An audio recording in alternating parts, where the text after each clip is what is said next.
ये जो ट्रैफिक आप देख रहे हो ये मुंबई के छत्रपति शिवाजी महाराज इंटरनेशनल एयरपोर्ट की ट्रैफिक, जहां से डेली 1,40,000 लोग ट्रैवल करते हैं और सालाना 4.5 करोड़ लोग। ये हमारे इंडिया का सेकंड बिजिएस्ट एयरपोर्ट है। यहाँ तक कि ये दुनिया का बिजिएस्ट सिंगल रनवे एयरपोर्ट भी है। इवन सारे सेलिब्रिटीज भी आपको यही नजर आएंगे। 2018 में इस एयरपोर्ट ने 24 घंटे में 1007 फ्लाइट्स ऑपरेट की थी, यानी कि हर 3 मिनट में 2 flights, which is mind blowing. लेकिन इतना सब कुछ अच्छा होने के बाद भी मुंबई में 16,700 करोड़ खर्च करके एक और नया एयरपोर्ट बनाया जा रहा है। लेकिन क्यों? क्या सच में हमें इस एयरपोर्ट की जरूरत है या is it just waste of money? सब कुछ जानेंगे आज की स्पेशल वीडियो में। कि अगले साल से नवी मुंबई इंटरनेशनल एयरपोर्ट शुरू होने जा रहा है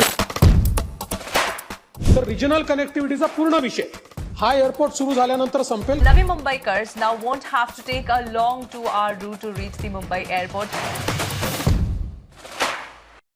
मुंबई एयरपोर्ट से 35 किलोमीटर के डिस्टेंस पर बन रहा है ये नवी मुंबई का इंटरनेशनल एयरपोर्ट, जो एनुअली 9 करोड़ पैसेंजर्स को सर्व करेगा, जो सिर्फ ग्रीन एनर्जी पर ही चलेगा और जहां पर सिर्फ इलेक्ट्रिक व्हीकल्स ही यूज किए जाएंगे। अडानी ग्रुप, सिडको और जीवी के जैसे बड़े बड़े ग्रुप्स इस प्रोजेक्ट में इन्वॉल्व हो रहे हैं और 16,700 करोड़ का ये प्रोजेक्ट 2032 तक 4 फेजेस में कंप्लीट होने वाला है। बट इंटरेस्टिंगली इसके 2 फेजेस 2024 तक ही कंप्लीट हो जाएंगे, यानी कि अगले साल। लेकिन यहाँ नवी मुंबई एयरपोर्ट को समझने से पहले हमें मुंबई के छत्रपति शिवाजी महाराज इंटरनेशनल एयरपोर्ट को अच्छे से समझना होगा। ये है मुंबई का छत्रपति शिवाजी महाराज इंटरनेशनल एयरपोर्ट। इस एयरपोर्ट पर 2 रनवेज है, 927 और 1432। लेकिन यहाँ पर दिक्कत यह है कि ये दोनों रनवेज एक दूसरे को आपस में इंटरसेक्ट करते हैं, जिसकी वजह से इस एयरपोर्ट का मोस्टली एक ही रनवे 927 ऑपरेशनल रहता है। और अगर इन केस इस 927 रनवे में कोई इशू आता है तो ही सेकंड रनवे 1432 को यूज किया जाता है। और मान लो अगर इन दोनों रनवेज के इंटरसेक्शन पॉइंट पर ही कुछ खराबी आती है तो पूरा का पूरा इंटरनेशनल एयरपोर्ट ही बंद हो जाता है। इसीलिए टाइम्स ऑफ इंडिया के एक रिपोर्ट के अकॉर्डिंग 2013 में एयरपोर्ट अथॉरिटीज ने सिंगल रनवे यूज करने का डिसीजन लिया था, जिसकी वजह से एयरक्राफ्ट मूवमेंट ज्यादा इफेक्टिव और कम रिस्की हो गई। जहां दिल्ली एयरपोर्ट इंडिया का सबसे बड़ा एयरपोर्ट है, उसके सामने मुंबई का एयरपोर्ट कितना पावरफुल है? वेल, दिल्ली एयरपोर्ट के बाद मुंबई एयरपोर्ट भारत का सेकंड बिजिएस्ट एयरपोर्ट है। कोविड के दौरान यानी कि 2019-20 में दिल्ली एयरपोर्ट ने 4,50,012 एयरक्राफ्ट को हैंडल किया था और वही मुंबई एयरपोर्ट ने 3,04,675 एयरक्राफ्ट को हैंडल किया था। लेकिन जो दिल्ली एयरपोर्ट है वहां पर 3 पैरेलल रनवेज है जो साइमल्टेनियसली एयरक्राफ्ट को ऑपरेट करते हैं। सो 3 पैरेलल रनवेज होते हुए इतने एयरक्राफ्ट को मैनेज करना is not a big deal. लेकिन वही मुंबई एयरपोर्ट ने इतनी सारी ट्रैफिक को सिंगल रनवे पर ऑपरेट किया था, व्हिच इज अनबिलीवेबल। लेकिन डेली 950 फ्लाइट्स और एनुअली 4.5 करोड़ पैसेंजर्स को सर्व करते करते मुंबई एयरपोर्ट ऑलरेडी ओवरपैक्ड हो चुका है। ये एयरपोर्ट ऑलरेडी अपने मैक्स कैपेसिटी पर ऑपरेट हो रहा है। अगर इस एयरपोर्ट को और ज्यादा ऑपरेट करेंगे तो मुझे डर है कि ये एयरपोर्ट खुद आके ना बोल दे, मैं बच्चे की जान लेगा बे।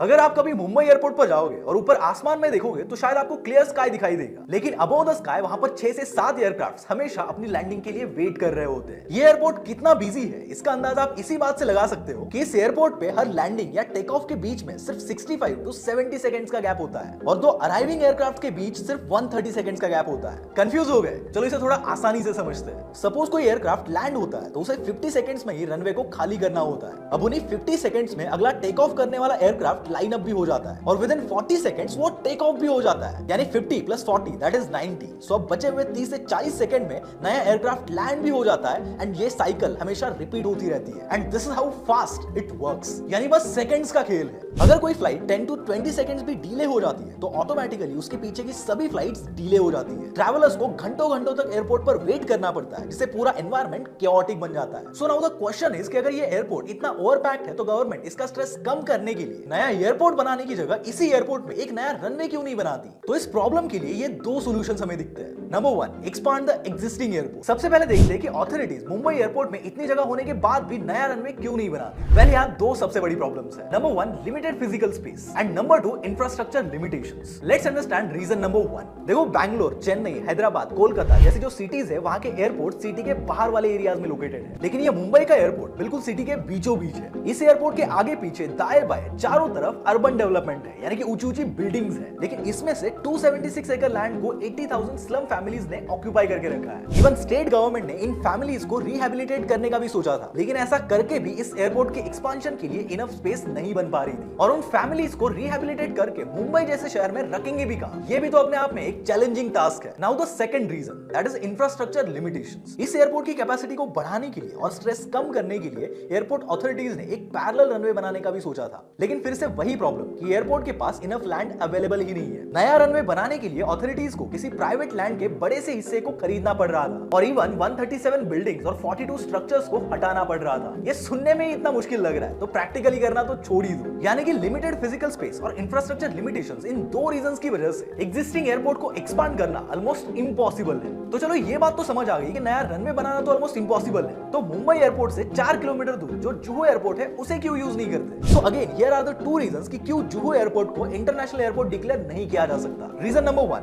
Length of the runway. International civil aviation organization के अकॉर्डिंग एक इंटरनेशनल एयरपोर्ट के रनवे की लेंथ 3937 फीट से ज्यादा लंबी होनी चाहिए, लेकिन जुहू एयरपोर्ट के रनवे की लेंथ सिर्फ 3750 फीट लंबी है, तो इंटरनेशनल एयरपोर्ट्स के स्टैंडर्ड्स को मैच नहीं करती। And the reason number 2 is its extension plan was dropped. 2017 में एयरपोर्ट अथॉरिटी ऑफ इंडिया ने इस एयरपोर्ट के एक्सटेंशन प्लान के लिए 2 कंसल्टेंट्स को अपॉइंट किया था, लेकिन कंसल्टेंट्स ने उस रिपोर्ट में कहा कि ये एक्सटेंशन पॉसिबल ही नहीं है। Even ministry of forest and environment ने भी इसे डिनाई कर दिया, क्योंकि ये एयरपोर्ट अरेबियन सी के करीब लोकेटेड है और रनवे को बनाने के लिए वहां के लोगों को हटाना पड़ रहा था और इवन जुहू बीच के थोड़े से हिस्से को काटना भी पड़ रहा था, जो बिल्कुल भी पॉसिबल नहीं था। इसीलिए मल्टीपल वेज ट्राई करने के बाद भी मुंबई एयरपोर्ट का स्ट्रेस कम करने के लिए कोई अल्टरनेटिव नहीं मिल रहा था। ना एग्जिस्टिंग एयरपोर्ट एक्सपांड हो रहा था, ना जुहू एयरपोर्ट को एक्सटेंड कर पा रहे थे। इसीलिए कई लोकेशंस, लैंड और एनवायरमेंटल इशू से निपटने के बाद फाइनली 2008 में ये डिसाइड हुआ कि मुंबई के मेन एयरपोर्ट का स्ट्रेस कम करने के लिए एक नया greenfield airport Navi Mumbai reason में बनाया जाएगा। और 8 जून 2021 को लीडिंग इंडियन ग्रुप जीवीके ने नवी मुंबई इंटरनेशनल एयरपोर्ट के डिजाइन शेयर किए थे। लेकिन वेट,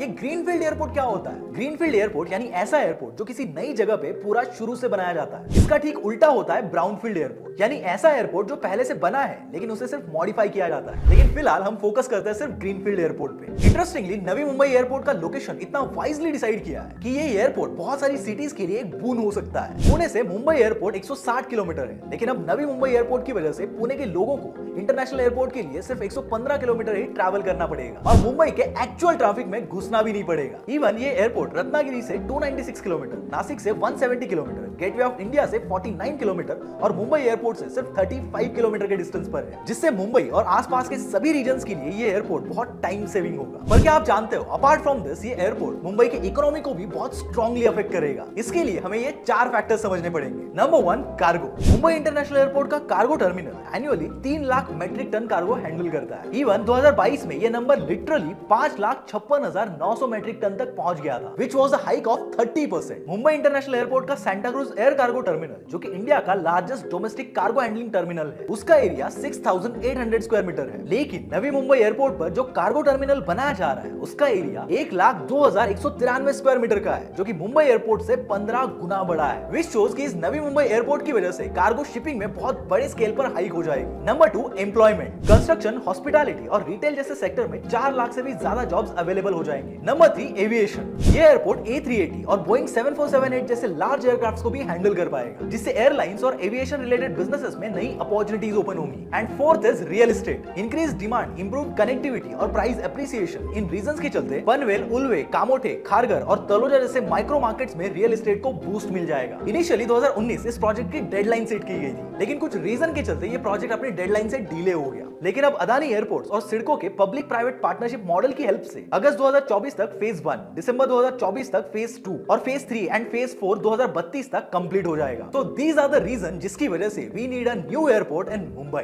इंडिया काफी तेजी से डेवलप हो रहा है, तो इसके जैसा ही अगला डिटेल्ड वीडियो आप किस पर देखना चाहोगे? इंडियन रोड्स या फिर इंडियन मेट्रोज के बारे में? अपना ओपिनियन कमेंट्स में जरूर शेयर करना।